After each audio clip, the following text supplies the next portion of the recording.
Welcome. Thank you for joining us. Today we have a pretty special episode of the podcast, I would say. So definitely not your average one. This will be out on both the PYO Boys feed and the Fallen in the Forest feed. I haven't updated the Fallen in the Forest for a while, so I figured that audience probably deserves a little treat as well. Today we're doing the Granny Cast. I have a lot of people. I have a lot of people in the building. I guess everybody can introduce themselves. We have Ashley. Hi everyone, I'm Ashley. We have Madysson. Hi. Who happens to be my little sister. And we also have me Veronica. and Madyson's grandma. Yeah, what is your name, Grandma? Veronica Oliver. From Nah.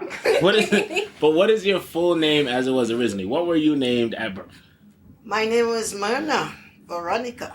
So, is Myrna your middle name or is Veronica your Correct, middle name. Myrna? Yes. So when Madysson and I were growing up, for sure, definitely when I was growing up, people would only ever refer to you as Myrna. Yes, I was called Myrna all my life. What was it it's not totally abnormal for people to be known by their middle names, but like when did that begin for you? Was it like since a child? Or? From childhood, because I think my mother didn't recognize that they put my name as Veronica first on my birth certificate. Oh. And she wanted me to be called Myrna. Okay. I went to school underneath Myrna. I did everything until I started to make children. Mm-hmm. And I went to do my children passport. So you needed and the official immigration government. officer said, you know, your name is not Myrna. And I had a little attitude and I say, you can't tell me what's my name. You're not my mother. And you say, wait, miss. Whatever name is first on your birth certificate is what I have to go with. So from, I would say, 1983 is when my name was corrected. So, Okay. And that's about when you came to America? Or just when you were getting passports done? Just doing passports. Okay. So we know a little bit about Mom's upbringing, but not necessarily from your perspective. But I want to touch back a little further than that because I don't know if you remember, we were going out for Mother's Day. I think it was it, Maddie? Where we were at the at the seafood restaurant that my family swears up and down is like funded by some type of shady cartel drug activity.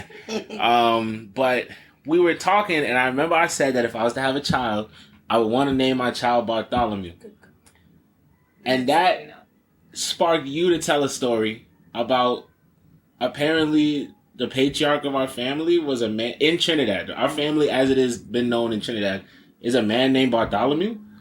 My father's side of the family was Bartholomew. Okay. But I don't know what happened along the way, and he wasn't called by his last name anymore. He was called Williams. There was some story you told me about him coming on a boat from Grenada. Yeah, my father, he migrated at the age of 14 and come to Trinidad on a boat. Mm-hmm. He had no family there. He just came, and he was Bartholomew, but because he met up on somebody who wanted to give him a nice job, and this is when he become a Williams. So we don't know what kind of thing transpired. Okay. But he become Williams. Yeah. I was born a Williams. I was born the year after my mommy and daddy married. Were you their first child? No, I'm not. I'm the 6th out of 10. Whoa. We had no idea that you had. It was okay. Wait, all from that marriage, or Yes. did each of your parents have other children? No, my Okay. mother made 10 children for my father. Holy cow! We all siblings by same parents. So, did your parents? What nationality was your mother? My mother was a born Trinidadian, but my father was from Grenada. Okay, so then that does make it so that you're as Trinidadian as you are Grenadian. But did you feel Grenadian? Was it a thing that your father was Grenadian and he No, came my from father somewhere never different? know Grenada. He never returned to Because he came at Grenada 14. until he was 50-something years of age for a visit. Why did he go back? Well, he born in Grenada and he don't know the country and he wanted to go back to see family and stuff. So he went and they granted him a stay of 21 days. He was pissed off about that. Well, you wanted longer? He wanted more and they said, no, he sell his birthright. He become a Trinidadian. Oh, because he got passport. I mean, he got citizenship in Trinidad. Yes. Huh. That's always interesting. So, did you have any connection to his parents, to your grandparents on his side, No, cousins, things his like that? mother passed away when we was babies. Okay. We had connection with his sister, his auntie. Not his aunt, sorry, my aunt. Mm-hmm. Tanti Lottie. We was very connected with her. When school closed, we'd go there for vacation. Okay. He only had one sister. Okay. His mother only made 2 kids, which is him and her. What was it like growing up in a house full of 10 children? Like, me and Madysson is just 2 of us. It's always been 2 of us. My dad has more kids, but it's always been, like, just the 2 of us, right? So, we don't have that experience that even Mom has. Where you didn't have 10, but Mom has, like, several siblings. Madysson and I, for all intents and purposes, really only have each other, right? What was it like being raised with 10 other people? Well, being raised with 9 other people. Mm-hmm. You had to defend it all the time. Mm-hmm. And as usual, I was the head of it. So where did your personality kind of fall? Because you would be considered like a middle child, but they say like not even a middle child. I was definitely like my father. I was very aggressive. You don't mess around. Were you the most like that of your siblings, or were a few of you like that? No, me. Just you? Yeah. So you basically ran the house. Yeah. Are you still close with everybody now? Somewhat. But Tanti Dolores is definitely. I don't like her. Okay. This needs to go in a different direction. But I'm just asking. So you don't keep up with any of your other family like that? Or like your sisters and brothers? My sisters and them. Okay. We all do the same job now. Okay. But the only one I don't mess with is that one. But how many of you guys are in America? 5 of us. 5 out of okay. Girls, only girls. Okay. Why do you think that most of the boys didn't come? My brother had a good job with the government, which my father get him in as young as he could. And he have his own family there, so he don't like to fly. So and now he's a pensioner. So okay. And we were talking earlier. You said that you were something of a gangster. Is that what was being said? Right, sure. I beat everybody. What? Neighborhood scared. Why do you think that was? Was it a neighborhood that you felt like particularly you needed to be tough in, or was it just kind of your nature? No, I had to be tough in that neighborhood, and plus it was my nature. I lived like my father. So your father was a tough guy? Oh, yeah. Everybody Really? respect that man. Okay. The respect was tall. Nobody... Because he basically had to raise himself since he was 14. That's right. And he met your mom... No, you said your mom had been married a year. No, they were... I'm the 6th child. Yeah, but before they started making kids, they had been married about a year? No. They married a year after. So they had 5 kids before they got married. They've been together. Okay. Before, yeah. Since they were younger then, right? Were they close in age? No. My father was approximately 14 years older than her. Oh, yes. So he had been in the country quite a while before he met her. He came there since he's 14 years old. Yeah. But I don't know when they met. Okay. I don't know what age they met.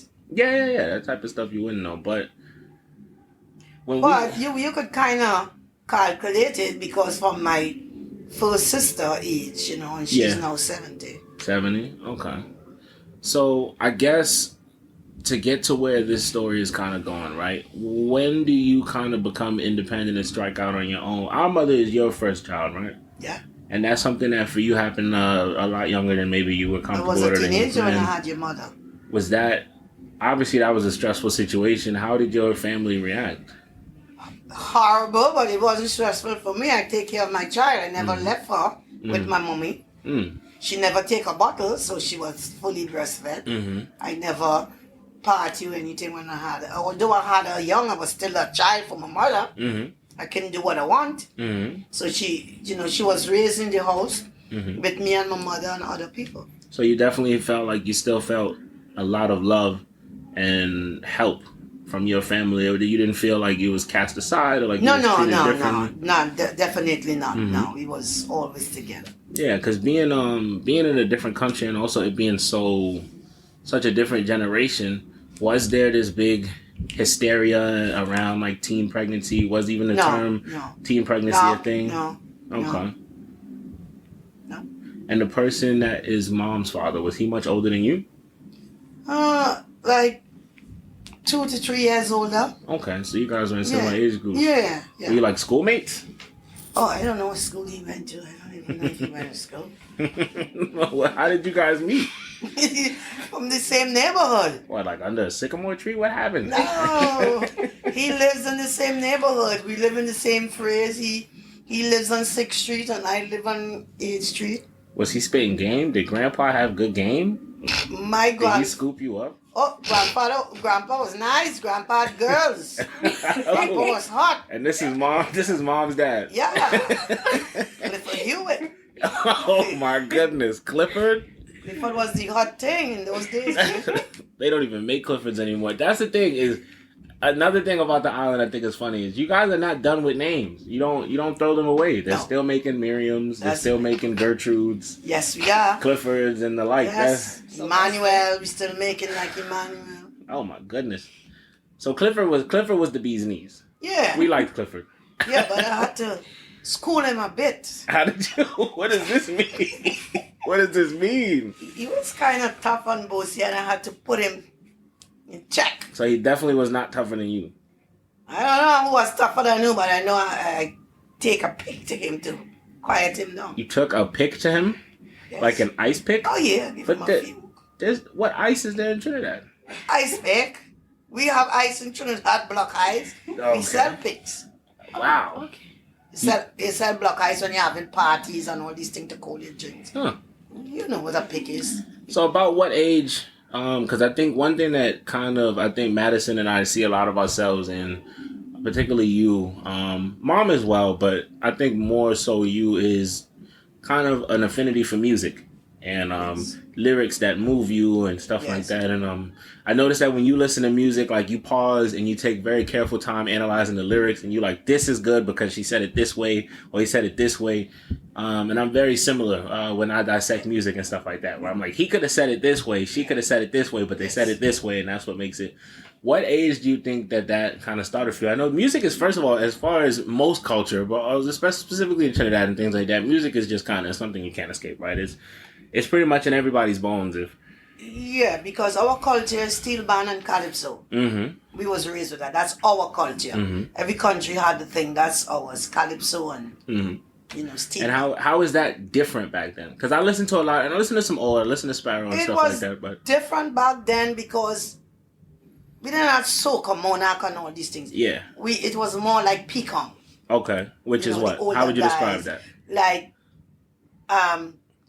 pecan is like you and me rivaling together on stage to compete. Okay. So it's like that, and they sing things like. When Sparrow was the guy in them days, he would sing song like Saltfish Sweet, and the sailors come ashore and this and that, things like that. It was different. Yeah, the beat wasn't like this and wild, and it was more calm.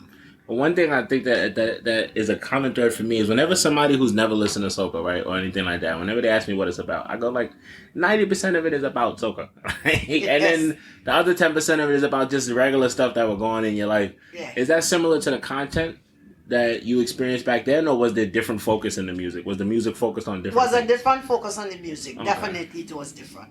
How much did? And again, because I don't think people understand. First of all, I was telling my friend this. I was telling Biggs this the other day, and this was on a podcast, and he couldn't believe it when I was like, first of all, most Americans have they couldn't tell you if they've met a Trinidadian, they couldn't tell you if they met a Grenadian, a Bajan. Everything is Jamaica to them. Yeah. Yeah. Jamaica made it mainstream. Once Jamaica you black, you Jamaican. Yes, if you are Caribbean and black, you are Jamaican to Americans, right? And when I told my friend, I told Biggs that because Biggs is like me. He's half Jamaican, half Trinidadian, but it's reversed. His father is Trinidadian. And his mother's Jamaican. He was raised Jamaican. I was raised Trinidadian, right? But he was shocked by this. He's like, what do you mean? But we also come from Brooklyn, right? Which is like Little Caribbean is the most Caribbean, probably infused place. Yeah. Ashley also lives in a section of the Bronx that is heavily Jamaican specific. Yes. But there's like Guyanese restaurants, stuff like that. So Biggs was very like taken aback by the idea that like, and I was like, most people don't know what the hell a Trinidadian is. Most people have never even met a Trinidadian. But there's this distinct identity, depending on where you're from, but there's also an overlapping, right? Where it's like, it's not like Trinidadians don't listen to reggae, right? Just because they also listen to calypso and soca and stuff like that. What was your relationship to reggae specifically? When I was growing up, I know for sure something that was always striking to me was how much imagery you had. And we'll talk later about some of your shifts in faith throughout life and how you felt moved by Rastafarianism at a certain point in your life. But and that might have something to do with this. But I remember when I was young, before Madysson existed, this was back in the Stone Age. You had all of these pictures of Bob Marley and images with lions and stuff like that. Was your relationship with reggae larger than Bob Marley, or was it mostly focused on Bob Marley? No, it was larger than Bob, but we know Bob is the head of this thing. He and Tushman and all these people. But the Rastafarian now is not what it is today. Rastafarian now, most people think it's a style. It's not. It's very spiritual. Yeah. And it's 5. It's not just everybody is this. There's Bingi, there's Bobo Shanti, there's Orthodox Rasta. It's a bunch. See, that's the thing people don't. Rastafarianism as a religion. It is a religion. It's not something people are familiar with. You're right. They do think it's a style. They think it's like if anyone who's Jamaican is Ras, we will colloquially refer to, as Chinese we'll call each other Ras, right? Jamaicans do the same thing, right? So the meaning of it is really the people who are culturally connected to it understand it most, right? But for you, have you always understood it as a faith, or was you first introduced to it through the music? Like culturally, when did Rastafarianism hit Trinidad? Rastafarian hit Trinidad in about the 70s when Mother Earth and all of these people who Rastafarian was a different concept in their life that time. They're not using Babylon soap. They're not using this. They were smelling really bad. It was like Bush Rasta. They wasn't wearing Babylon clothes. They was wearing crocus bag, and it had a different stigma to it. It was about being natural. It was about who you naturally was born as on this planet being enough. Right? Yeah. And everything happened bad, it was a Rasta do it. Yeah. They were labeled. Yeah. And then it was wrong. They was the most humblest people at that time. So something similar maybe that a lot of Muslims experience. Or maybe people start to realize that they're targeting Rasta. A man will dress like a Rasta man and look like to do something. So he's a Rasta man.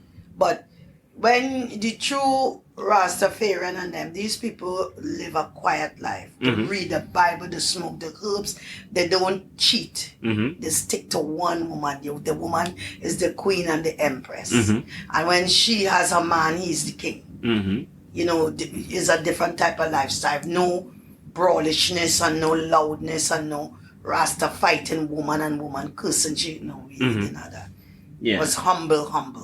Yeah. Now it's just more kind of a social identity. Like what happened now, Rasta has just become a style now, especially in the United States of America. Everybody think that because you have locks, you think it's a Rasta, you're not. You're carrying a hairstyle. Because it becomes so commercialized now. Yeah. But Rasta is from the heart. Yeah. When you was Rasta, you was eating certain things. You wasn't eating certain things. You were my introduction as to the spiritual side of it, right? Where it was like, for me, that's where when I went out into the world, and this is the beauty of culture and cultural mixing in general, or just how America's a melting pot.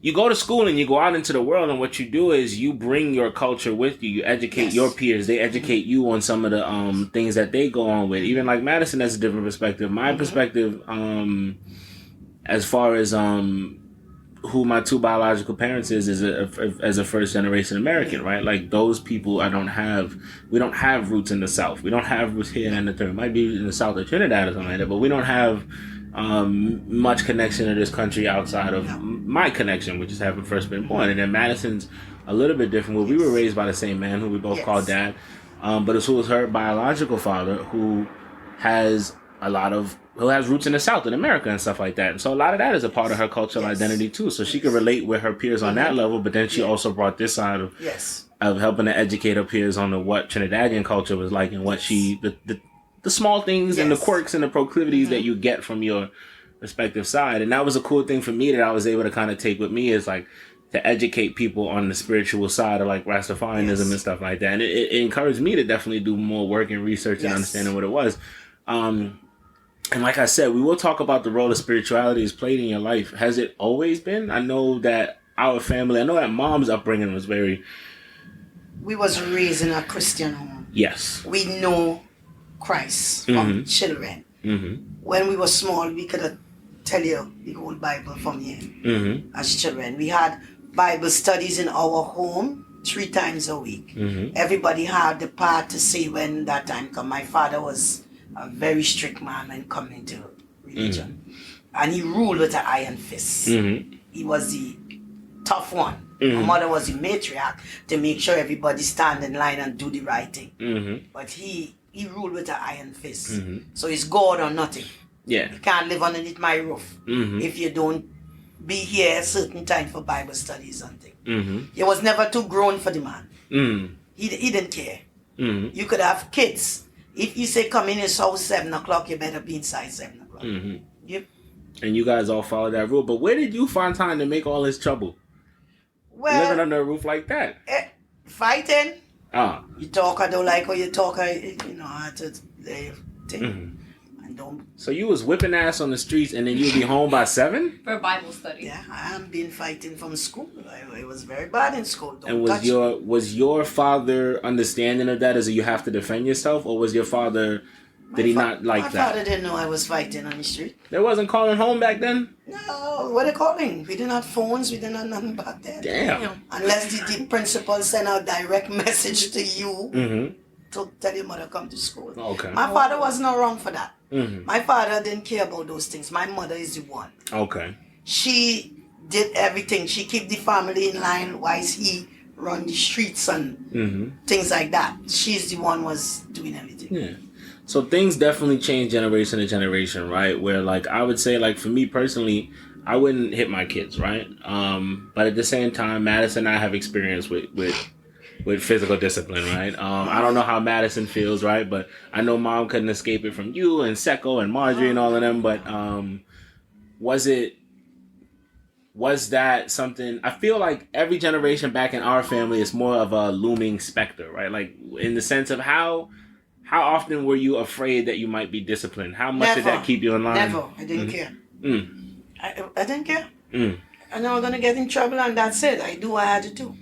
See, that's kind of a theory I have, though. A theory that I have is that people like to say that, like, getting licks, which is an ass whooping, right? But people like to theorize that kind of keeps you on a straight and narrow. But I don't think so. I think you're either going to do good or you're going to not. But most of the people I know that's locked up got their ass whipped. Just like a lot of the people I know that's not locked up got their ass whipped. I just think it's something that you experience and you internalize it. Attitude, your own demeanor, your own thinking, your own. I don't care. If out of 10 trying, I get the most beaten. What are you gonna do for me? You want to beat me? You beat me. I do what I had to do. I didn't care. I just didn't care. And I was the one who defend the family until up to now. You don't mess around my family because of me. Everybody would say because only this, because only know that Mona will come out and this and that. Nobody never mess around. Is that something that made you feel good? Did you take pride in it? Or for you, was it just who you were? It was how you were going to be? You didn't necessarily look at it as your duty or something that made you feel proud to do. I was never proud of it. It was just in me. Yeah. You react, I react. You play stupid game with me, you win stupid prizes. That's all. That's funny. Play stupid games, play stupid prizes. One of my favorite phrases. But I've never heard you say it until now. I remember a man came to beat my father in his house, the other time. And, it's mostly girls. We surround him. He deceased now, Mr. Eugene. And he thinking everybody. Are y'all the reason he's deceased? No. Oh, okay. That was kind of scary the way you said that. No. He lived a long time and do eat. But I lived the crowd and I went for my pick because you can't come in my yard to fight with my father. But my father wasn't no pushover. But I will leave there and I will go and I'll get my thing and I'll come back and I'll get you out the yard because I'll stick you. That's what I did. Now, you and Mom have a very, very close relationship. Yeah. You and Mom have been close as long as I can remember, as long as Madysson can remember. But it doesn't feel necessarily like you had the same kind of rapport with your mom. No. Like, it feels like in your time, adults was for adulting, and you was always their kid, and so you always had, it was always the social hierarchy. Yeah. You and Mom, it feels like, have become good friends, and it feels like that's rewarding for you. Yeah, I know it's rewarding for her to know your daughter. As a teenager, so she become a friend. Yeah, to know your daughter in that way, though, that say your mom would never know you in that way. No, right? The way you know your daughter are like that must be something that you're so grateful for because it's probably a side of the mother-daughter relationship you didn't know could exist. No, we never had that. My mother didn't have time to have that. My mother was a very frustrated woman. Yeah, with 10 children, with no help, and my father was not like. there for us, as I could say. She's the one was there for us. School and everything. Nobody didn't know him because he didn't care. It's just who he was. But she didn't have no... I raised in a house where I never get a hug and a kiss from none of my parents. Wow. Nothing. Not no time. Never got a hug and a kiss? Never. None of us could safely say that. Never get a hug and a kiss. Or play with. Like how I would play with Madysson. We never grew up like that. Because she was just left with all these children and to fend for us on her own. She didn't have a job. And I remember my mother walking around with a strap on her neck until we go to sleep. What, a strap meaning what? To get beat. Oh, A belt. Strap around her neck. Oh, like your father had hit her? Oh, you mean? My father used to hit my mother, but my mother used to walk with a strap for us. Oh. Okay, I thought you meant like a sling or something. No, Okay. no, like a belt, she put it, they call it a strap. You mess around and you feel the weight. So she, like, for instance, she might make something to eat for dinner time. I don't know what it was. If she called me first for my bread or whatever, the whole crew just start laughing, and she couldn't deal with that. It was so, but we just laughing because you get called for your bread first. And that woman couldn't handle that. I don't know. It used to drive she really She nuts. did not like that y'all were laughing at her. Or did she just didn't like too much laughing? We wasn't laughing at her, but we was just kids. You're being stupid kids. Yeah. But she didn't like that. She used to say, well, stop it and stay quiet, and if you don't, you'll get something. And if she say to you, don't make me talk to you again, you know what's coming after that. Madysson, could you imagine that though?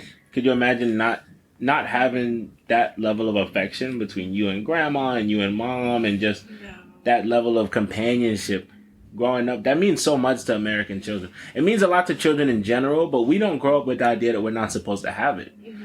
So it's something that I think Madysson and I can't even imagine. And growing up, mom wasn't the most physically affectionate person ever. It wasn't like you couldn't go nowhere without a hug and a kiss, right? But like, it was always very much understood and expressed to us how much we were loved and cherished. And as we age, friendship is extended more and more. Like, obviously, before you hit a certain age, before you're actually legally an adult and everything, you're not best friends with your parent.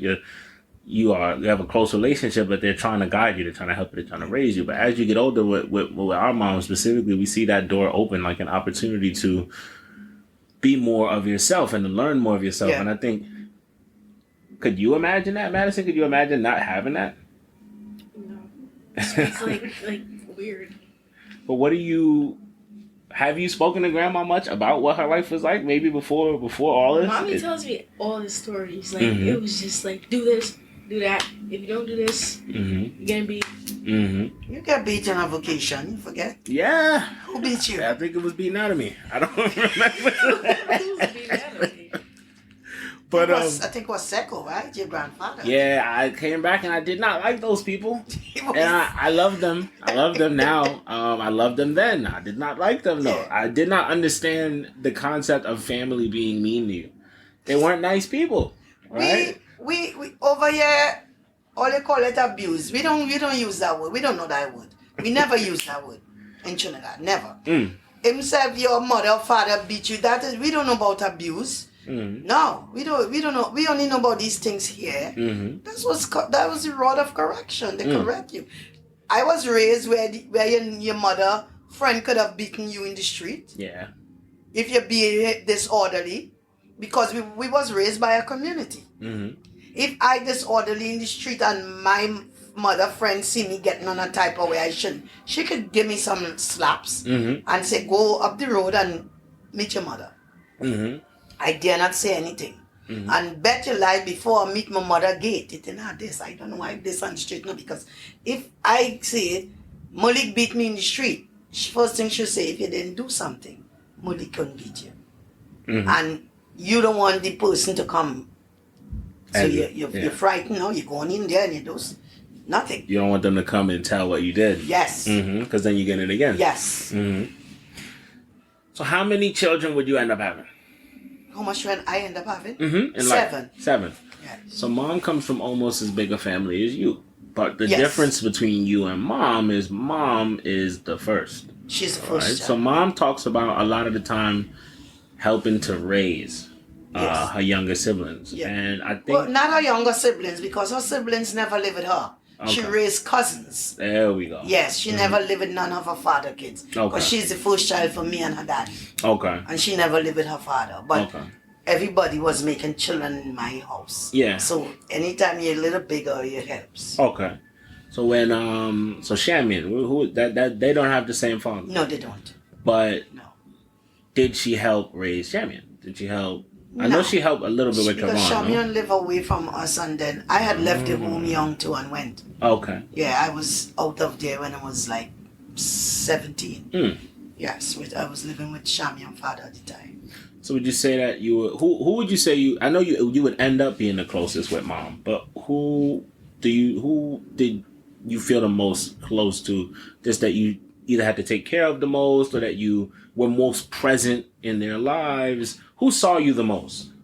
Mokweda saw me the most, and the rest of kids saw me the most because I lived with them, but I left everybody at the same time Oh, okay. to come to America Yeah. to live.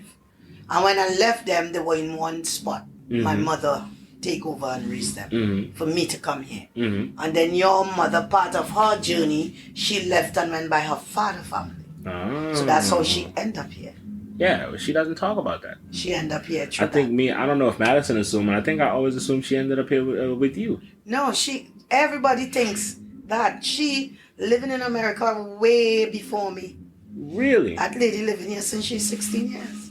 See, that's one thing. That's something that mom never talks to us about. I learned that recently, and it was a shock to me because I always assumed mom had been here recently since when I was born, right? No. But she had me at about 21, and Yes, she had been 21. here since she was 16. Yeah. So she living here long. yeah, And a lot of people think she come with me or I here before. I met her here. She Yeah. came here a young girl. and that's a common thread too. Is to see that common thread is that your father came to Trinidad at 14 on a boat. Mom comes to America at 16 on a plane, right? Yeah. But there is that shifting of everything you know, of the world that you live in, of the culture that you're partaking in, what you're digesting, everything changing at such a young formative age. Because there's a difference, right? Like to the people that would hear our mom talk would still say she has an accent. Some people would say she has a strong one. Some people would not. But I've listened to my mom's accent change over the years. And She could change. Yeah. She change up when she wants to. yeah, but knowing that she's been here since 16, Yes. right? I just wonder how much changing she's gone through, and she's had a lot longer to absorb American Yes. culture than I And she thought still she would chooses have. to talk Trinidadian, but she speaks a lot of American if she have to. I still have a thick Trinidadian accent. And at times people, like, if I go home, the people would still say you could hear it a little bit. But they say you live in America for 20-something years, Gil, and you still sound the same way. It's not my culture. And I don't have to speak like an American. I already live here. That's enough. I mean, I will develop little twangs because I'm here. Yeah. And I do a prestigious job. So I know when I could talk. And I still don't go to the max. I still talk for them to understand me.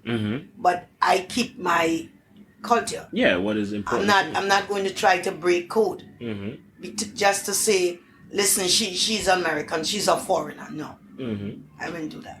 But for some reason, I wouldn't hear it. But if I talking to somebody else, because sometimes if I'm talking to the grandkids, they might say, Granny, you here? You here? You just say it. But I don't know I say it. Because, I'm not making any effort to sound like an American. No. Because I'm not an American. Yeah. I'm a Trinidadian by birth. Yeah.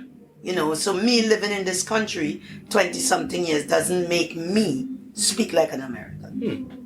And that's interesting. Actually, you have a relationship with that whole concept as well too, right? You live with a few generations of your family, right? And you see that each. I think did your mom came at a similar age to my mom, right? Yeah, so my mom came here when she was about 14, 15. So my mom has been here like quite a long time, but when you speak to my mom, she still has a very thick Spanish accent. Yes. And I don't think that's ever going away. But not like your grandma, right? No, my grandma has been here since maybe like the late 80s, early 90s, because she had came here first. But my grandma still speaks like very little English, enough to communicate, but very very small. Yeah. What do you think that cultural identity kind of through language? What have you kind of observed? What that kind of means to your family? Is her accent something that your mom considers a big part of her cultural identity? Is it something that she doesn't necessarily make an effort to act like she doesn't have one, right? No, because my mom knows she has an accent and she doesn't have a problem with it because she doesn't notice it, if that makes sense. Like, if she's speaking, she sees that as her just speaking, but not really her having an accent or anything. Yeah.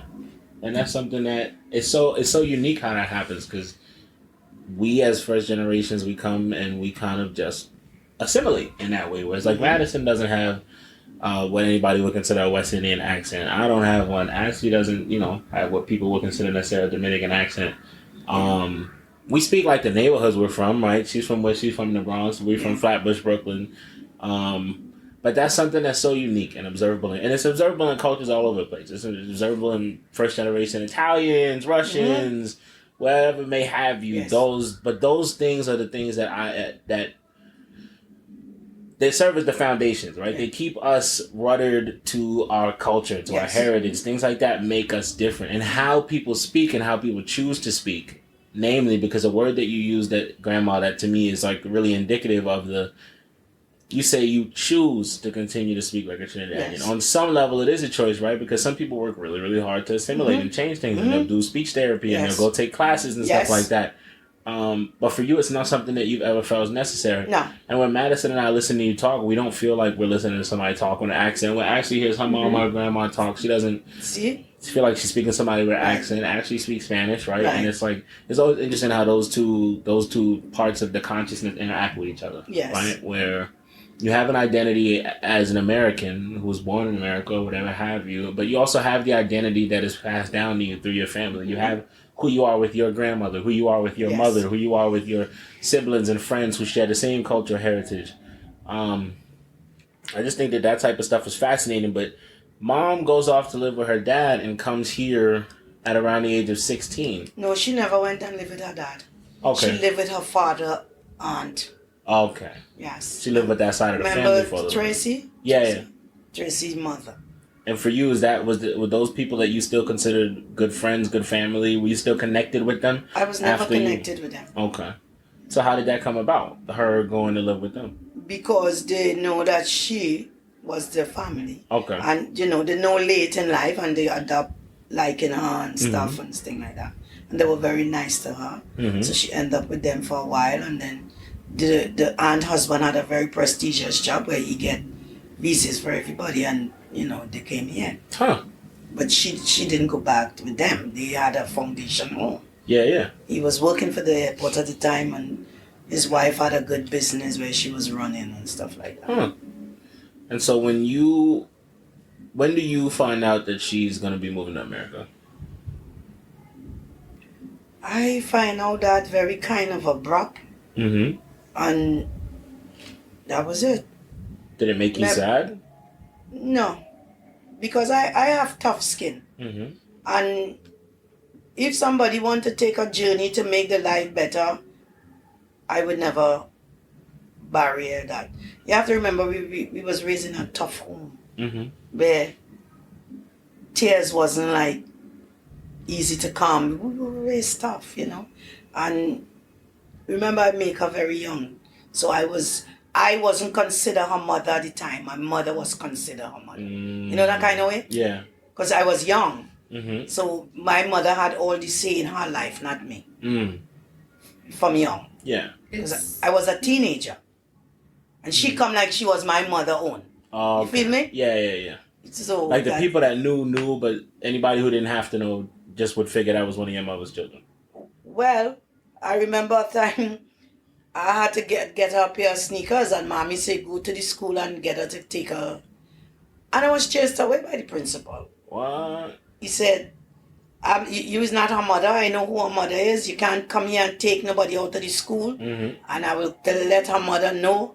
And I can take her to buy the sneakers. And then did the principal end up after that knowing that you were the mother and everything like that? And were you able to kind of do what you had to do about it? It's not like my mother was acting like she wants to be her mother. No. It was just Assume. natural because I was a teenager. She was raising her. She get everybody children into school. My mother, she was very active in her grandchildren life. So she was like everybody mother. She made decision for everybody. So she was on the committee board. I couldn't get her in school. I wasn't at age. My mother had to go and get her in school and do all these things. So they know her. Yeah. They didn't know me. So when you again, you say you were raised in a household that promoted having thick skin and everything like that. And so how long is mom living in America before you get your chance to come to America? Oh, long years before me. Like a decade? Could you remember that you was in St. Martin as a baby? No. You spent 3 months with me there. That's what I'm told. Yes, you was there with me. What were you doing in St. Martin? I was working as a nurse. Huh. So that's something that you started before you got here? Yeah, I didn't know. Since in Trinidad. Yeah. I didn't know that. Yeah. But not this type of job. Yeah. What brings the opportunity for you that you seize to come here? What makes it so that you want to come here? Well, I was never a person to stay stagnated in one spot. I traveled. This is not the first time thing for me. I traveled.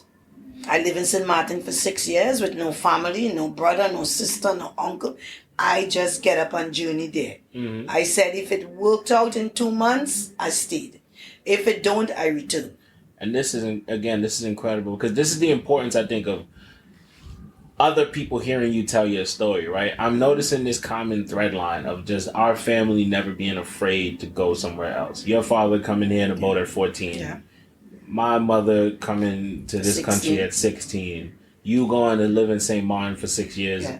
Like, was that promoted or was it just understood? West Indians obviously have a culture of migration, right? My thing is, if something ain't working out there and you have an opportunity, try something else. Yeah.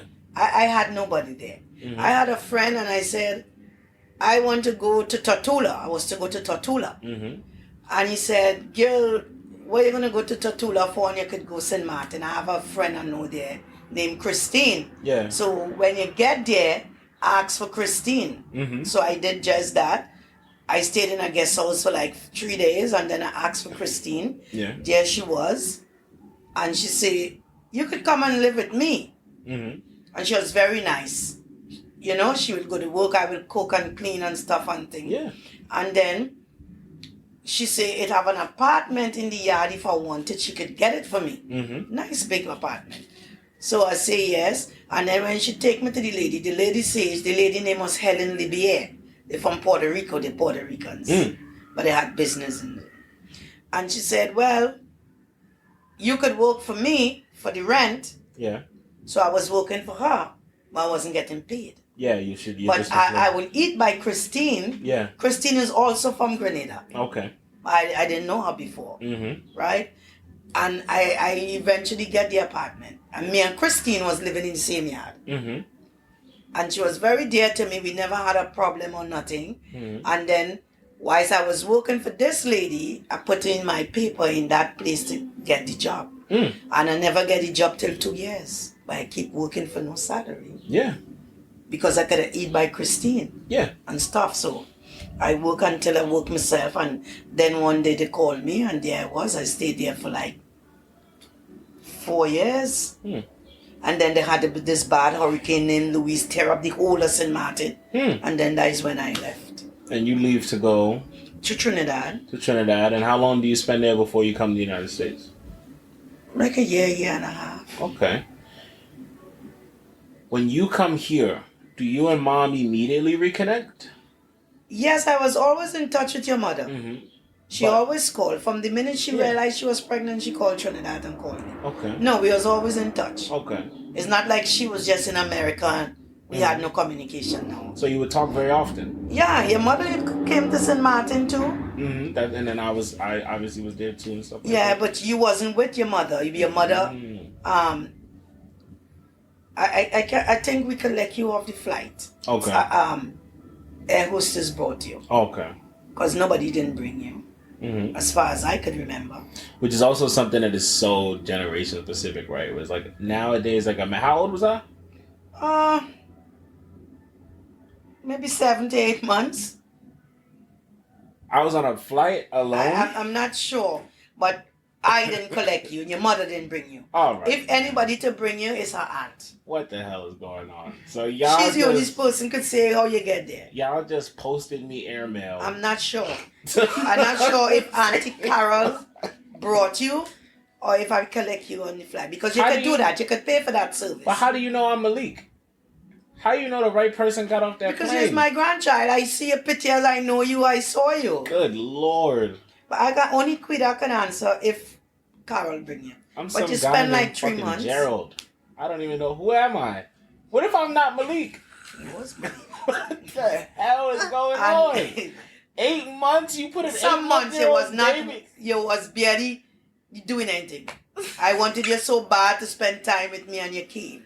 And That I you just was- put me on an Amazon truck? I was living with this Rasta guy. He treated you wonderful. You was like, you know what was your name in St. Martin? What? We called you Tyson. Tyson. Because you was so big. Oh You my. was strong like a baby. You was. And your name was Tyson. They said, I oh get- my God, this baby like Tyson. I got all those names, man. I was Yeah. King County. It was calling me Shaq. Now I'm Tyson. You came back here with in stroller and all kind of thing, Nike, all kind of thing. My first memory of To being dress you up. over there and stuff is being in Trinidad, right? But I took you to Trinidad. yeah, and I remember coming home and having like mosquito bites so bad. Oh, like, any foreigner goes there. the Velcro from my pants, because I don't know if they still make kiss pants with Velcro. I Yes, imagine. sometimes, yeah. The Velcro from my pants was ripping my skin. How Yeah. bad the mosquitoes had ate me Yeah. up down there. And it's funny, as a child, I didn't have a lot of positive experiences with Trinidad. You I'll used be to, real used to with call you. chickens monkeys. Ronnie, what? I see the monkey. Your uncle, which is Quita father, brother, Mhm. had loved you so much every single day. Mhm. Uncle Tony used to come for you. Mm. You can't remember that? Mm-mm. If you carry you all along to the road, he used to carry you down, and that's how you would say you see the monkey in the field. But it was chickens. I mean, were there monkeys in Trinidad? No, it's chickens. You Jeez. never see a chicken. So I thought chickens It were was monkeys. monkeys. It's hilarious because I developed such a fascination with Yes. animals as I got older. Where it's like I can't even imagine being at a point in my life where I mistook a monkey for a And chicken. every day you want to go down to see these monkeys. Uncle Tony used to come and carry you down there by the shops. People used to also tell me all type of stupidness though. Like somebody told me there was alligators in the lake. No, it wasn't in the lake, the river, the dirty. Yeah. Remember, it was a bridge. If you Well- can remember, you go over there. Yeah. There wasn't alligators in there, was it? I never see one, but So why was that? Why was people telling me there was from alligators? since I small, they're saying that because the mangrove was across the street. Okay. So they could have come up from the mangrove into there, but I never see one. I don't know. I gotta Google if there's, because I don't know that they live there, but maybe they do, because they do live in areas where there are mangroves and swamp areas. children already. I would imagine. Yeah, they would have killed children already. I would imagine, but also I was also kept like kind of under lock and key, like it was very strict. Right? Yeah, Like, you can go. You remember, you was a foreigner. You Yeah. can go. No, we don't know nothing. I remember when it was like raining, and all my Yeah. cousins would get their bikes and like Yeah. make the bikes glide on the rain. And, it was everything. And was- everybody did love you because you was a Yankee baby. Yeah, but nobody everybody used to come to understood. see you. Everybody used to, you know how it is when you're a foreigner and you're a baby and they never meet a foreigner. Yeah. You know. And that's also something that I think people in West Indian communities have a special relationship with, the term Yankee. Yeah. Right? Like, I don't which know. is why. like the Caribbean is just the old world, right? Like where like the Yeah. term Yankee for an American is hilarious. That's like Civil War She shit. went to Trinidad recently. She could tell you Yeah. how the place is. You don't know now because you never go back. But being called a Yankee, it was something that was always so like, I don't know, it stung. Madison, Yeah, did it does. sting you? Yeah, It was always It's- like that. A Yankee always stung. Yeah, But because it wouldn't have nothing to do. for It wouldn't us- have shit to do, respectfully, with what the hell we was talking about. It would just be like, well, you was a Such a Yankee. Yankee. What Yeah. the f does that mean? For us, we don't mean it in a bad term. A Yankee is an American. We always think an American is a Yankee. So we call all the Yankee. Which is like specifically. Okay, if like I come here and I Northern, live in right? and I go back home and I spit in a set American, they call me a freshwater Yankee. A freshwater What does Yankee. that mean? The fresh Because water. I pretending. So we call you a freshwater Yankee. Mm-hmm. I come up here for 2-3 years and I'm going back home and they could barely understand what I'm saying. Mm-hmm. Because I want to be so recognized as a Yankee. It's like when people like from up here move to the South and they come back with this thick ass accent. And it's like, you know, it's like, okay. So, yeah. I feel you. Yeah. But so you come here after spending a significant amount of time in St. Martin, right? Yeah. How old are you when you come here? 40. 40. I'm so 63 now. many of your kids are grown at that point, right? Yeah, sort of. Mm-hmm. No, they wasn't grown. When I came here, Patrina was 12. Okay. Yeah, Boy B was still small. Mm. Yeah. Now, as your own... Now, was your relationship with your kids, was there always a special relationship with mom, or was that allowed to grow once you guys were both here? No, it was always special. I never had problems with her. Mm-hmm. Yeah, because as I say, my mother raised her more than me. Mm-hmm. You know, my mother didn't used to play around. You have a child, you gotta go to work. Mm-hmm. Try work. And make sure that she has what she wants. Mm-hmm. You know. And then I was very young, so when I was ready to leave home, thinking I was grown, my mother said, "You're not going with her." Mm-hmm. So she had to stay back. Yeah. Because she was actually in charge. And how was that for you? When like you intended to take mom and you were told no? Yeah, I want to take my child. And did you have a plan, or you just felt like you needed to go? No, I was going to live with Shami and Dad. Okay. But my mother said no, you could go, but she's not going. And do you think that was a good decision? Yes. Do you think it was? Yeah. Okay. She was in a good home, and my mother did love her a lot. And you didn't agree with it at the time, obviously, because you wanted to take your child with you. I can't argue those people. Okay. There's no winning. Okay. No. You want them to tell me to come back in the place? Nah, that's not. No, they would do that. Oh, they would do that. And they would stand by it. Yeah. Mm. So no. There was no restrictions on me, like I can't see her visit. No, it wasn't like that. My mother was just a mother that didn't give birth to her. Yeah. Which was understood. Yeah. So when you come here, how long does it take for you and mom to start getting to where you are now? Where I think for as long as Madysson and I have known the both of you, you've had this really supportive friendship that is grown. No, it didn't take no time. I came and lived with her. Mm-hmm.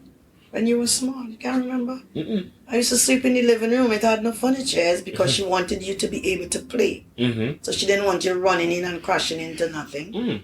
You can't remember? I used to take you to school. I remember that. I don't remember you living with us. I think some of my earliest memories is Margie coming. I remember Margie coming and hanging her wig on the doorknob. Yeah. I'm not trying to be funny. I live here. She was bald? No, she just was wearing, not bald, but she didn't have like plenty hair, like, you know. Yeah. She got, what do you call it? Alopecia? Yeah. But that was my first time experiencing a wig when I was like a kid. I was like Yeah, 5, she's still 6. So it was like she would come and then like she'd be in the room and my bed was in the room too. Yeah.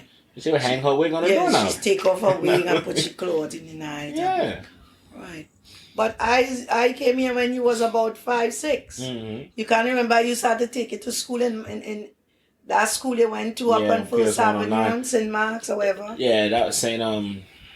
What is that? Snyder. Yeah. Oh no, now you talking about No, you talk when you was in the gifted program Manhattan. since you're small. Yeah. So I used to take you when I wasn't working. Yeah, and even younger, I remember even younger when I was on Snyder. I remember, being very excited when my grandma would come to get me and stuff like that. Sometimes Keith used to come and pick you up. Yes. Yeah. Yes. Keith, who? Madysson never met Keith in his prime. Madysson never met Keith when he was a cool dude, man. Yeah. Keith bought me, and Ashley would know how much this means because, she knows me. And Madysson would know how much this means too because she knows me. But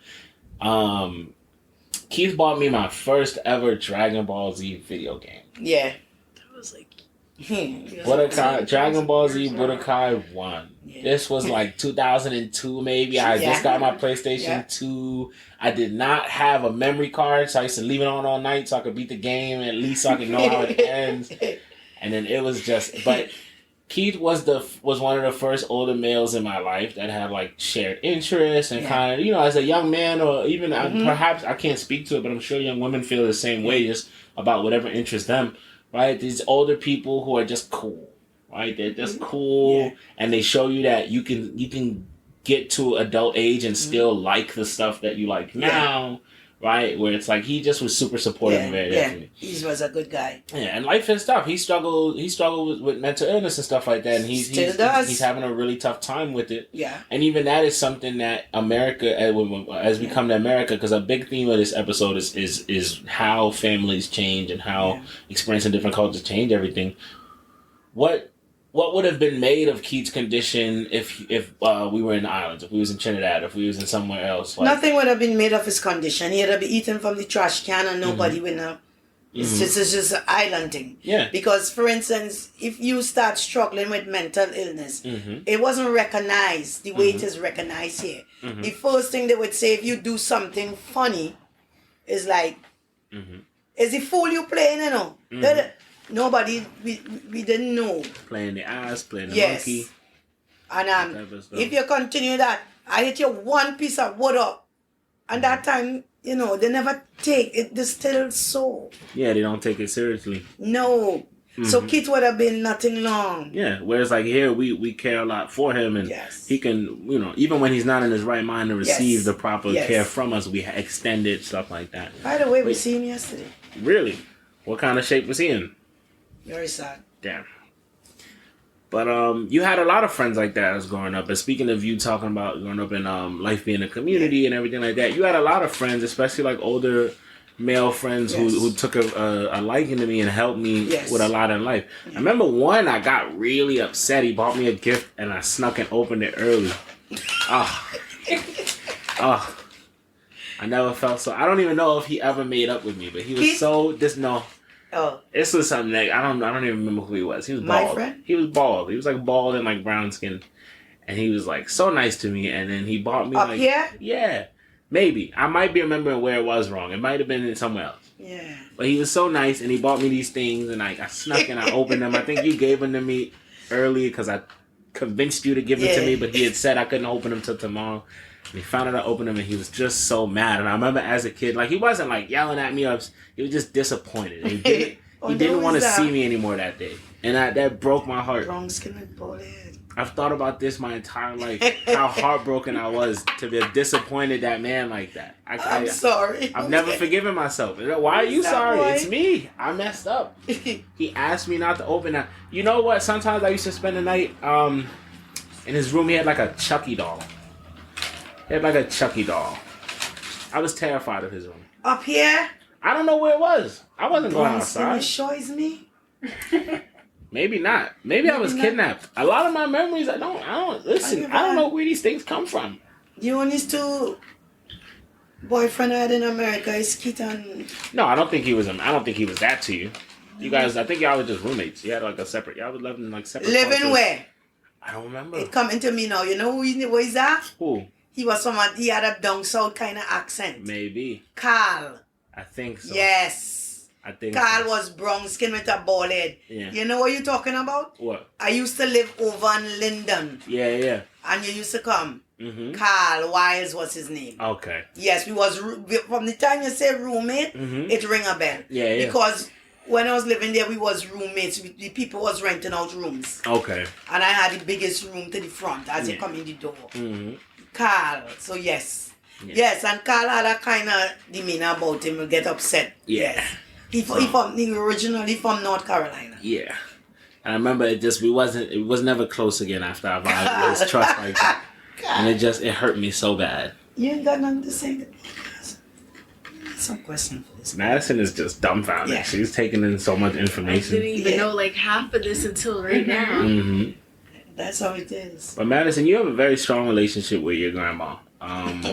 Right? Yeah. Have you always felt that way? Has it always been that way? Yeah. Because you got to spend a lot more time with grandma than I did. Yeah, I used to literally like live here instead of downstairs. Mm-hmm.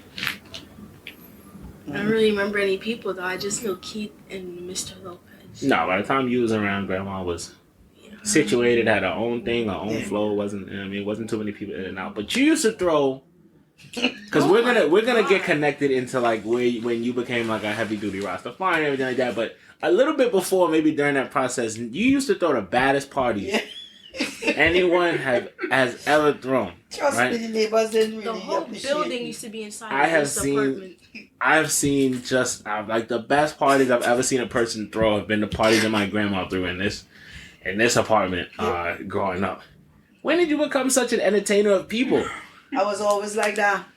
I was always the light of the party. And you should have seen when I was living in St. Martin. Oh my You would go out and God. party a lot? I bring the straight crooked. What? Everybody was by my house drinking. People who never drink in their life was drinking. What y'all was drinking? St. Martin had the best set of liquor. Mm-hmm. And in those days it was cheap. St. Martin used guilders. What's that? That's the money. Okay. So if in those days, if I have 1,000 guilders, Mhm. that was $527 US. Oh. Liquor was dog cheap. Hmm. You could have drink the best. I used to sleep with a bottle of champagne by my bed every night. What? Pink lady. What the hell you mean you used to sleep with a bottle of champagne? Every night. What was that for? Cold and nice. It just throughout the night you would just drink it, or was it for Oh, the wake before up? bed. Or? Good Lord. And listen, the Rasta man that I was living with, I met him. The man never drink, he never smoke. He still don't smoke. He become a drinker with me. Good Lord. Everybody was there. That was the part. Mm-hmm. That was the spot. So when you come here, how many people how are you making a bunch of new friends? Do you have friends that you knew back then who ended up here too? Like, Yeah, who new becomes friends. this crowd that you start to hang out with? Because this apartment was always packed. These know. parties was never It was still empty. morning. Oh my But he going on, God. actually, I don't even have a clue. Good Lord. Food. How drinks. did you not get kicked out of this I building? told you. That lady across the front did hate me bad. Did y'all ever make up? Yeah, Because you stopped? because I stopped. I mean, at least she was forgiven. Yes, she was. Good Lord. She didn't pass me anyway now. Oh Lord. And Wow. her mother couldn't stand me too, but now. Nah. The But- mother came and passed away the other day anyway. Oh God, Lord, that's tough. No, this house. I don't know these people. They just become a friend. And party. So when do you adopt Rastafarianism? When do you? Oh, I adopted Rastafarian years before I come here. I was a 12 tribe. Okay. You know, Mm-hmm. 6 o'clock I go on until next 6 o'clock evening. I was very into Rastafarian business. Mhm. As you know, you see the kind of music used to play here and Yeah. stuff like that. I was very, because Rastafari is an order, it keep you straight, it keep Yeah. you nice. Are you allowed to drink? At least in Orthodox 12 tribes Rastafarianism. only drink wine. Okay. So how were you getting away with drinking all that other stuff? Because when I came here, I wasn't really doing 12 tribe. I wasn't so, So before you would only drink wine. yeah. Would you is now something that I've always because I always casually would say that to most Rastafarians, herb is like a sacrament, right? Yes. But was it a sacrament that you partook in? I never smoked in my life. What made you decide not to, being that you were practicing a religion where smoking was a sacrament, right? Well, and most rosters would tell you you don't have to. They just might not understand why you wouldn't. Yeah, it's weird But you when don't he's a have to. Rastafarian and don't smoke Yeah. because it's part of it. Yeah. But it was just never part of me. Mhm. And another thing, I was Rastafarian and I never believed that Selassie was God. That's what I was gonna ask too, because I you're believe in the most high powers. Yeah. So we used to have a problem with that. So how would these arguments go? Because this is something that is so unique.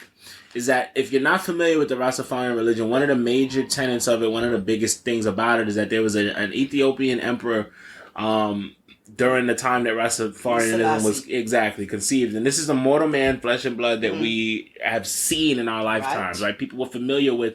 Yeah. And he was pro-black. He came about, now I don't want to say in era, I'm not 100% accurate on dates, but he came about in the same spirit and vein of a Marcus Garvey, of it is, Yes, of it is. yes, He yeah, was a Marcus very, Garvey, all of them was- it was some Pan-Africanism. It fell under that umbrella where Africans across the globe should unite and this and that and the third.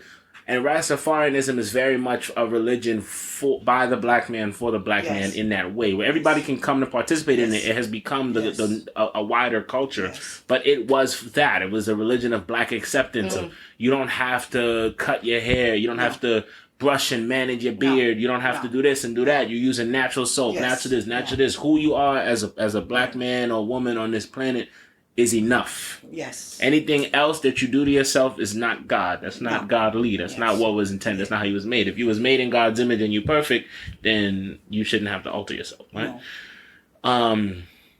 But you never accept, because that's one of the things is they believe that the second coming of the Messiah was Haile Selassie. No, Haile Selassie was an earthly ruler. He was born a king. Yeah. He was never God. And he would never be God. I will get fired down from this podcast for saying that. No man see God and live. No man could see God in the flesh. Haile Selassie was a human being just as me and you. The man was born an earthly king. He was an earthly ruler in Ethiopia. Did you believe he was a prophet, at least? Because we don't think of Abraham as a god. We don't think of Moses as a god. They call him a prophet, but I don't have no proof on he's a prophet. I never hear him prophesy. Oh, okay. So I can't say he's a prophet. Right? And anytime you is a prophet, you have to prophesy for the people because God gave you message. You become a messenger of Christ. If you is a prophet. If I raise up and call myself a prophet, I can prophesy. And a prophet could only prophesy when God speak to them. Yeah. A prophet is not allowed to just get up and speak. You have to wait for the voice of God. Yeah. I don't know Haile Selassie to be a man of God. He was a man of himself. He had powers. He could have ruled. And, you know, he had some link to Jamaica where he and the Rastafarian and them was good. As you can see, he wear the colors of the 12th tribe. Ice green and gold. Yeah. Right? He and the Queen was also linked because the riches. The Queen of England. Yeah. Right? But besides that, a Rasta man can convince me that Selassie is God. Everybody had their own beliefs. Yeah. I wouldn't argue with a Rasta man because you know them. Yeah. You know them. It's a certain tribe speak like that. Yeah. So you know them. As to start with that, you just don't encourage the conversation. Yeah. Because it could get very aggressive. Oh, yeah. Oh, yeah. That's their religion. That's what they believe in, right? Right. Yeah. So they could get aggressive. But every man thinketh, because the Bible tells you, every man to his own accord. Every knee shall bow and every tongue shall confess that I am God. So nobody can instill nothing in me. My Rastafarian ways and nothing to do with Selassie. Selassie don't know me. My Rastafarian ways have to do with God and my upbringings. Yeah. You understand? So when them going on with these things, I just stay humble because I don't want. Two things my father say. You don't argue politics and you don't argue Bible. And you see, my father, in his own rights, he was a philosopher. Because this man, he had something about him. He says something, it has come to pass. And one thing my father always said, and I keep this here, if you don't like me, you cannot like my children. And it's only logical. Because the Bible tells you, he say, I'm the true vine and my father is the husbandman. If for instance, everybody just talk and the Jews don't believe in Jesus. Nobody ain't gonna fight them down. Because, you know. But I know that they have a Jesus. Because if God created me and gave me children, why he who is the creator of heaven and earth can't have a child? You feel me? Yeah. So when, like, for instance, a Bobo Shanti operates like a Jew. A Bobo Shanti, it could be 110 degrees. The sleeve is here. And the button up here. And they wear the turban. You will never see the woman wrist or the woman ankle. These people is very, very organized people. And when they go in for sundown, the woman, they won't be in the same place with the men in. They're separated from them. So when people up here just have these things, they don't know anything about Rastafarian. It become a hairstyle. And Bobo Shanti is what? That is like Bobo Orthodox? You know, see Sizzler, he's a Bobo. He's wearing a turban. I love Sizzler. You see Anthony B? Boo-boo. And so I don't know, because musical artists just be bad and things Men like like Burning Spear. Mm-hmm. Marley wasn't of no religion. You understand? What do you mean when you say Marley wasn't of no religion? He was a man. He was like a little prophet in his own right. He do his own thing. Yeah. And if he was alive today to talk, you would have never hear him talking about he's a this. It's a Orthodox Rasta, it's a Shanti, it's a all kind of Rastas. It's a bingy man, they don't eat salt at all. And what do you think that Marley would have referred to himself as, you say? A prophet. A prophet? You think that he felt himself he was a prophet? Yeah. Or do you think that just the way he behaved, the way he thought about life and everything was prophet, was what made him a prophet? Yeah. The way he see life and view life. Many things, the man is in his grave and many things he prophesied come to pass when he dead. He and Tush man. Yeah. Them is the first set of people saying legalize the herbs. And they will advertise it. And the government making money off of it now, they can tax it. You see what's going on? Yeah. Be much man in jail for that. And if a man in jail for marijuana, this is not we talking hard drugs, talking bush. Free them. Because now all you're making taxing dollars off. But Marley did believe Haile Selassie was. He did believe in Haile Selassie, Yeah. Huh. Strongly believe Marcus Garvey was a powerful ruler too. Yeah. Did believe in Haile Selassie. And I didn't even know certain stuff. Like, I didn't know that there's a difference in I just thought Sizzler did like wearing stuff on his head. I didn't. Right? I know that when you're taking care of your dreads and you don't want them dry out, you're going to put something on your head anyway. Not when a man turban up. You don't just turban up, you take a vow. Oh. Yeah. You take your Nazarene vow when you turban up, you don't just turban up. Now, does he like follow the principles the way he should? Does his wife and everything? Who is he like? No, Sizzler. Does he? Sizzler don't have a wife. You know, he different. He don't have a wife that I know of. Oh, a bachelor. How does his spirituality factor into that? How does it look on being a bachelor? Is it his duty to find a wife? People don't really look at that. No, people don't really look at that. You know, a man don't always have to have a wife, but that doesn't mean that he have to live like a dog. But no, man always have to have a wife. You know, these people live their life as entertainers, moving around. Yeah. So after all I think that as we come to kind of towards the ending segment of this podcast, right? I think there's some questions that I would have for you that perhaps people will be interested in hearing a person ask of the people in their family, of their grandparent, for you who has very much just been the matriarch of this family. I think that what we get from you, right? Our backbone, our some of our personality traits that we don't necessarily know where they come from. I think that Madysson and I are constantly discovering ourselves through you, and seeing where we got certain things, because we know what we got from mom. We're around mom all the time, right? Yes. Sometimes you're gone for a while, or sometimes we don't see you so much, and so we have this. We're still discovering new things about you all the time. You're much more open than mom is, right? Mom is private. You have to observe her and know her and love her to understand her. You'll tell people who you are, right? Mom is very private and inward, so I think that we always learn those things from you, and some things that probably are important to us that we kind of look to you for guidance on anyway, but that we necessarily haven't asked you straight up is like, in all this time that you've been here, everything that you've experienced, all the knowledge that you've accumulated, what to you is happiness? What for me is happiness? Family. You. Your sister, your mother, most of all. Even though she's grown. If she's hurting, I'm hurting. Family. I love family. I will protect my children with everything. I don't care. Your children is never too old for you. And you must always be there for your kids, no matter what they're going through. Because your parents is somebody that you always look forward to for protection. And for support. So I don't care what my children going through, I always there. I'm living here. I have grown children. I'm not supposed to do nothing for none of my kids. And just for my kids to be happy, I pay the rent. I don't want my grandchildren on the streets.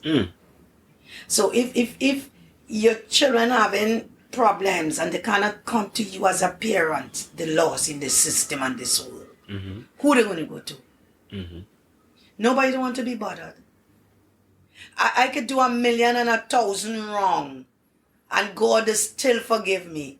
Who am I if my children have it? Everybody in this life have a different struggle, all of us struggle. You know, like, for instance, people just feel like it's the strongest thing in the world and nothing to bother me. Yes, I do get bothered. But I don't stay in one spot too long with my problems. I gotta get up and get out of there and find a solution to make it work for me. And once you doing things not for the public, you just find solution. The public is a problem. Anytime you going through something and you have to study, what John go say about me, boy? What Jane go say about me, boy? I feeling so frustrated because when people hear this now, you have to work your own thing. I didn't grow up without problems. I've been through a lot. The things that I go through as a young girl today at 63, a lot of people couldn't deal with it. I wasn't raised in a happy-go-lucky home. You had to fend from an early age too. You had to want to survive. Yeah. I leave my country and come here. I didn't leave my country to come here to depend on her, to say, you're looking at man to give you this or that. I came here to work. My first job I get here, no family, no friend, nobody give it to me. There was a paper named the Irish Echo and I look in there and get myself a job. The Irish Echo. Yes. That was a paper in Yes, in, you could have in looked New in York there and City? get work. Ask any elderly person about that. Huh, the Irish Echo. Yes. You that was learn the name of it. something new every day. And I look in there and I get a job in Long Island, Michael Lane, for $250 a week. How were you getting out to Long Island? The railroad? Yeah. In what year? The 90s was this? No. The 20s. I came here 2021 or something like that. No, like to America I'm talking about. Yeah. So I came here like that. You talking about 2001? 2001. Yeah. 2001, Yeah. okay. Yeah, I came here. So there was a newspaper, because that's interesting The that you paper just was things named you the don't... Irish Echo. Yeah, I've You never could have seen get or heard of the Irish apartments, you Echo. could have get jobs, you could have get anything. Because one thing I learned, my destiny don't depend on nobody. It depends on God and me. And when I came out here, I didn't came out here with no expectation. I came out here to survive. I left my kids with my mother and I had to survive. I didn't come here to sit on nobody's hand. I get a paper named the Irish Echo and I was working in Long Island with Nancy and her husband. And I worked there until I built myself to where I am today. Okay. I never depend on nobody when I come here.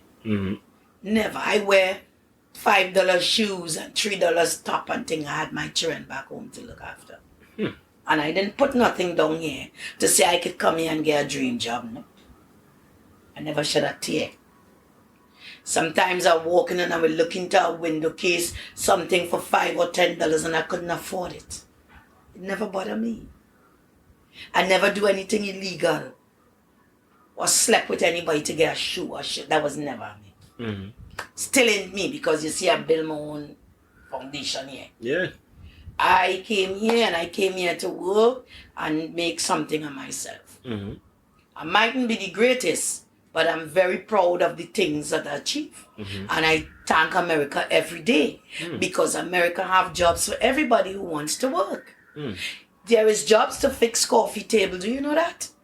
I could come into your home and design your coffee table and charge you $300 for that and you would pay. There is job to fix people's closet. My job, I promote life. I do post-care. The most difficult time in a woman's life is when she gives birth. Postnatal, you mean, Yeah, right? that's what I do. Yeah. I have a tough job. I get up every 2 hours. I have to deal with postpartum mothers. Yeah. You know, so my job tough. I build myself to where I am. Now, even a term like postpartum, right? Is that a term that you heard in Trinidad? No, we didn't know nothing about that. Oh, but it had it. Because I could clearly remember some people give birth and change, and everybody would say, oh, like you don't want to, you vex, you make a child, you see how they take it. Mm-hmm. Because we wasn't educated and this kind of a thing. You will see people crying all the time, and you know, people getting mad at you because you're crying. They didn't have the knowledge to know that these things happen after birth. Yeah. So when sometimes we just fall, I fall many times. Many times. Oh, and I was living here with somebody for 19 years and he's not here now. He betrayed me and he left. But that doesn't mean I have to stay in that spot and he no. Everybody know what they want in life. Yeah. And if I is not your destiny, I will never be with your destiny. This life is a train, is a stop for everybody. Yeah. You might get on the train in Utica and you come off in Pelham Parkway. I might get on in the train in Utica and I drop off in Church Avenue. She might get on the train with me in Church Avenue and stay with me on the train until we reach our journey. When we think in life that we have disappointments, we don't. God is just enlightening you for another pathway. Your journey ends with me. That's it. There's nothing I could do to make you continue on that. Because that's how it's designed. Yeah. You was not to go the whole 50 with me. Yeah. Because God knows who is at the end waiting to finish my journey. So I wouldn't sit and cry in no disaster. I've been through a lot as a young girl. I bury so much of my kids. That's not easy to do. That's not an easy thing to do. From the time you're healing from one, you know, a next one. It's not an easy thing, and it's not like I had a support of a spouse supporting me on that journey. But God knew I could have handled it. So he let me walk it alone. So when things happen to you in life, whether it's good or bad, give God thanks. I still get up and pray and give God thanks for waking me up every day. And even if things ain't go good, I still say thanks. And I still say, you know what's going on, I don't know. So when you see we fall, don't stay too long. You come from a real strong family. That goes for you too, all you're young. Don't let life keep all you down. If it's something you see is worth working out and fight for, you do that. Because we're humans. Yeah. Nobody is perfect. Along the way, we're going to have problems. But we as humans have to be willing to love each other and work things out.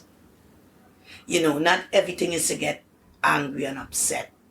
Sometimes you have to step out your comfort zone for some people, but then you quickly pull yourself back and say, this is not my character. You trying to pull me in a way I don't want to go. And you leave that alone and walk away. But life is no joke. My days in growing up, life wasn't like this. All you have a tough road to walk. This life ain't easy for all you know. You see what you seeing? Maddie ain't go see that. Something dreader might come. The world is in a bad place.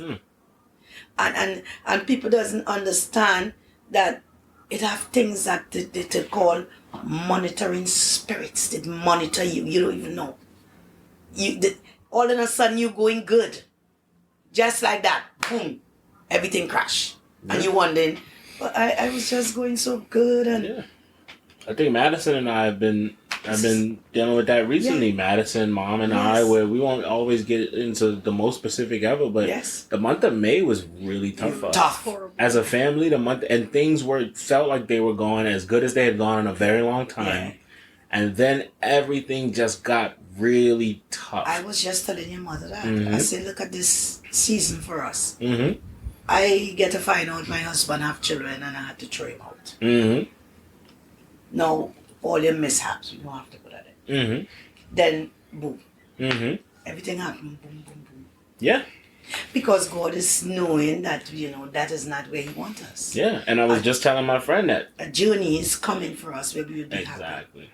And you got to get to the point where you can handle these things. Yeah, I was just grateful to be in a place where I could handle it. to be in a better place than I was last year. Yes. I'm sure, Madysson, you've been in places where you would not have been able to handle what has happened to us recently, right? Where it's just like, you have to do so much work and you have to have so much support. You have to be able to support yourself to be able to survive and stand through these things. And you know, I always say to my kids, I mightn't be the best mother, but I'm a real good mother. My child can come to me anytime.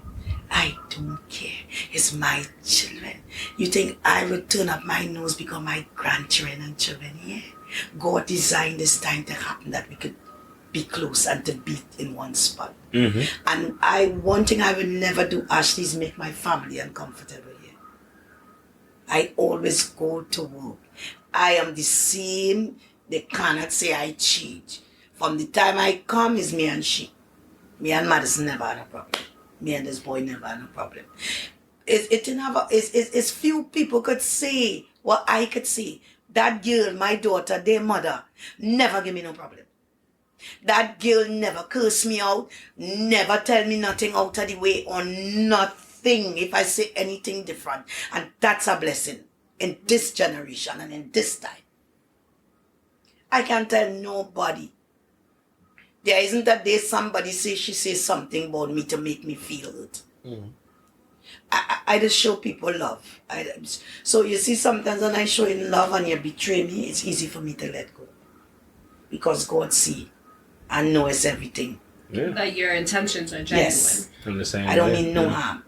Nobody, it's important to me that none of the people that I care about can ever say I betrayed them, can ever say that.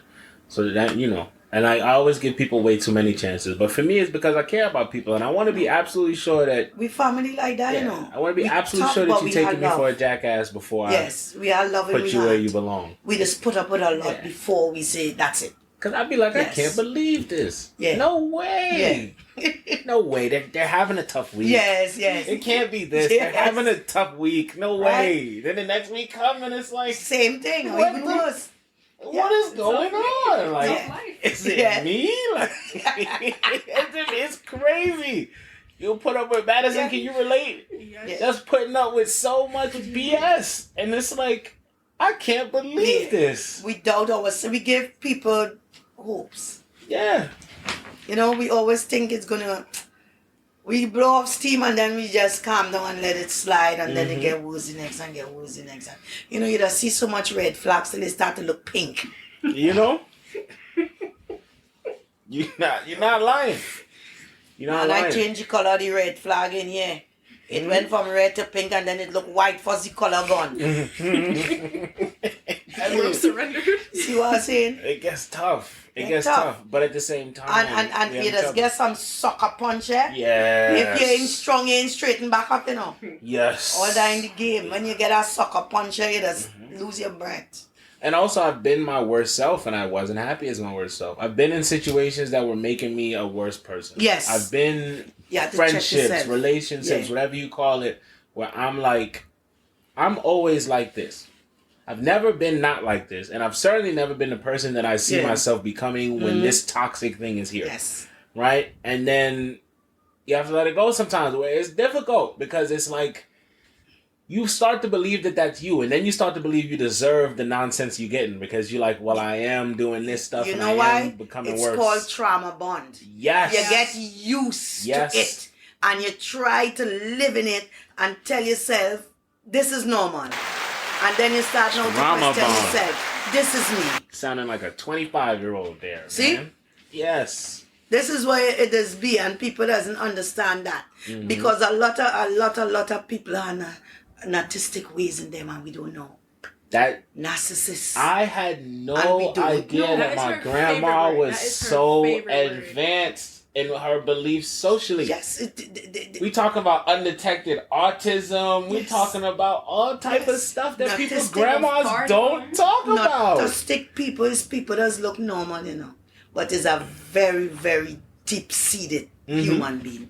They could traumatize you and make you start to question yourself. Now, I wonder if it's me. I wonder if it's this. It have nothing to do with you. They gaslight you till they get you where they want to. And then when they get you where they want to, they go out there and tell the John public you're crazy. He's a crazy person. And you're this. And one of the main thing is, I don't care, I'm gonna leave, and it's, go ahead, there's a door. That's how you have to respond to these people. These people on them, it's narcissistic people, it's demonic. Oh, narcissistic too, yeah? They're demonic. Narcissistic people, it's it's a sickness, you know. Yeah. And it's a mental sickness that goes undiagnosed. And they confuse you. They'll scare you. Oh. I thought I was narcissistic for a while. I was You see what the leaders do? There's devils. There's demonic people. Narcissistic people. They're very demonic and they're clever with it. And they had the love bombing phrase where they will do you the worst and then they come back nice like nothing ain't happened, but they can't be good for a week, eh? Give them less than a week and they jam you again because they skip you so. Yeah. They only give you enough chance for the wound to feel like it's healing. And then they come and they poke you right in that wound and open it right back up again. So you just have to figure out people and know yourself, because you get so comfortable in them kind of toxic situation that you start to just let your guard down now and say, look, it is what it is. It's not is what it is. You got to get out of there. 100%. You got to get out of there. And it's such a trauma bond that it's hard to leave. Because you live it for so long, you start to question yourself. Yeah. Should I go? Should I stay? Maybe tomorrow he could be good, she could be good. You should always go. Yeah. You should always get out of there. Yeah. So this is we done an hour and a half. I hope to have you back on the podcast. I mean, I got to realize where I get some of these things from, I guess, because I didn't know you would be so good on the podcast. I feel like I didn't have to coach you at all, and you brought up so many poignant and interesting things. So I want to say I really appreciate you, Madysson. I appreciate you for joining us as well. Can you say goodbye to the people? Bye. That's Madysson. All follow my Instagram. I'm a great person. She's the star. And I graduate in a year, so I accept Cash App, Zelle, Venmo, Cash, Mail, everything that you All can of possibly think of. Thank you. All of Thank it. you. But we won't allow any packages from an Aubrey Graham. Yes, we will. Thank you. Ashley, I want to know what another dog. thank you, Ashley, for having joined us and everything. And we that's it. I guess that's my family signing out. Wait.